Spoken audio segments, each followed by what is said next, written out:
Quando nós observamos a diversidade dentro da classe insecta, o que nós temos é isso daqui. Percebam que a gente encontra aí, né, um grupinho, deixa eu pegar o apontador aqui, a gente encontra aqui um grupão, na verdade, né, de insetos que são muito mais abundantes do que outros insetos.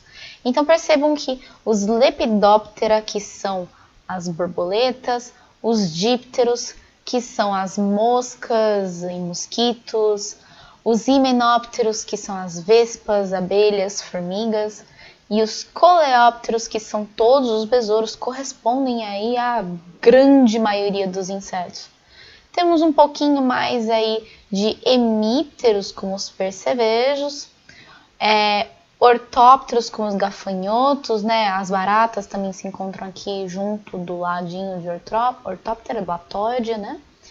E aí nós temos outros grupos menores que tem aí quase 0% da diversidade dos insetos. Mas nossa, por que será que esses 4 grupinhos aqui formam a maior parte da diversidade, né? Por que será que eles são tão mais bem-sucedidos evolutivamente do que os outros grupos de insetos? Bom, a resposta, na verdade, está aqui no slide, né? Tem a ver com a metamorfose.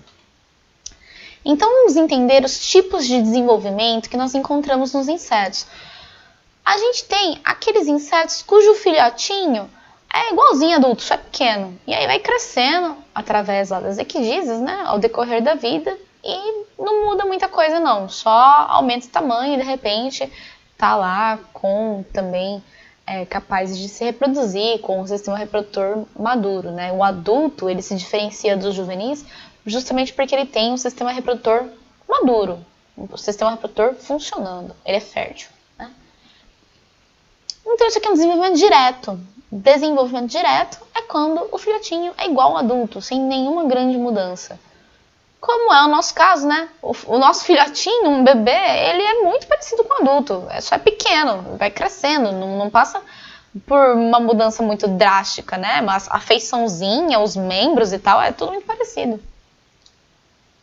Já os animais hemimetábulos, que compreendem aqui, né, nos ortópteras, os blatódeas, os hemípteros, enfim, essa galerinha aqui que é um pouquinho mais diversa.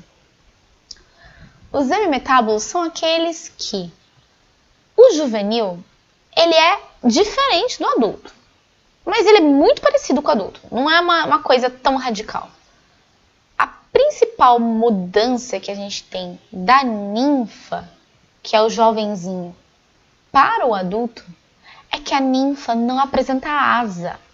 Então, percebam, a ninfa é muito parecida com o adulto. Só que falta uma coisa fundamental, né?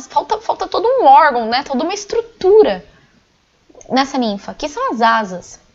E, portanto, ela muda radicalmente de hábitos de vida no momento que a asa é adquirida. Então, a gente tem sim uma mudança drástica. Surge um novo negócio naquele ser, né? Surge as asas. Mas, assim, morfologicamente falando, ainda é muito parecido o jovem com o adulto. Então, é um desenvolvimento indireto, porque o jovem não é igual ao adulto, mas é um desenvolvimento indireto não tão radical. A metamorfose que acontece aqui, ela é menos gritante, menos chocante, ela é meio. Então, a gente chama de hemimetábulo os animais que têm ninfa. E por fim, a gente chega nos holometábulos, que são justamente os lepidópteros, os dípteros, os himenópteros e os coleópteros.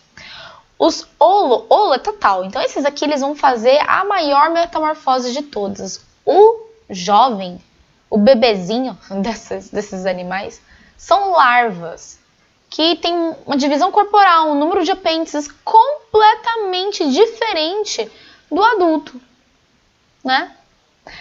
Para se transformar no adulto, a larva ela constrói um casulo, né? A pupa. E a partir daí, ela se desenvolve, né? Sai de lá de dentro um adulto radicalmente distinto do filhotinho. Então, a gente também tem um desenvolvimento indireto, mas com uma metamorfose gritante. Então, a gente chama esses caras de holometábulos. Mas por que ser holometábulo é uma vantagem tão grande a ponto de permitir aí, né, o surgimento de diversas espécies? Porque, gente, o desenvolvimento indireto, ele permite que a larva e o adulto ocupem nichos ecológicos distintos. Como assim? Eles vão ter hábitos de vida completamente distintos, completamente. Então, a larva, ela vai se nutrir de folha lá de determinado jeito, enquanto que o adulto vai comer pólen da flor. Então, percebam que a larva e o adulto não vão competir por recursos. Eles não vão competir por recursos. E dessa maneira, diminuindo a competição dentro da espécie, diminuindo a competição intraespecífica, a sobrevivência da espécie aumenta. E é por isso que os holometábulos aí dominaram, né, a diversidade dos insetos, que por sua vez são a classe que dominou, né, é a classe que dominou a diversidade dos artrópodes.